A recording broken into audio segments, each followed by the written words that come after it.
Le directeur d'une succursale de la SAQ qui consommait de l'alcool en travaillant et qui encourageait aussi ses employés à en consommer conteste son congédiement. Il prétend qu'il est alcoolique et que la SAQ aurait dû l'aider à régler son problème avant de le congédier. Voici les détails de cette affaire.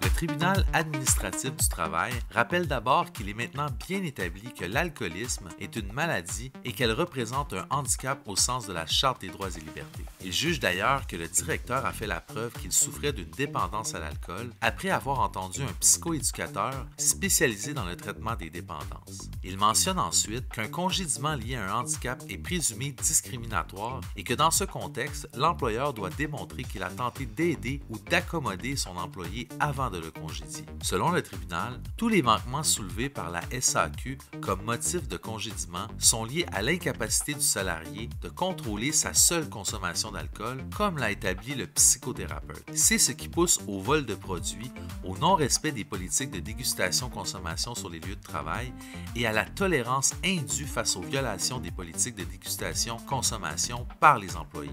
Le congédiement imposé découle donc du handicap. Avant de prendre la décision de congédier l'employé, la SAQ est avisée que son employé soutient avoir un problème de consommation d'alcool, ce qui l'a amené à commettre les manquements qu'on lui reproche. On se serait attendu à ce qu'une société publique spécialisée dans la mise en marché de produits alcoolisés ait une sensibilité particulière face au problème de consommation d'alcool d'un de ses employés. Le tribunal conclut que la SAQ aurait dû permettre à son directeur de prendre un congé ou de faire une cure de désintoxication avant de le congédier. Puisqu'elle n'a pris aucune de ces mesures, le congédiement est discriminatoire et doit être annulé. Cette affaire nous apprend que les employeurs doivent prendre des mesures pour aider leurs employés souffrant d'alcoolisme ou de dépendance avant de les congédier, purement et simplement.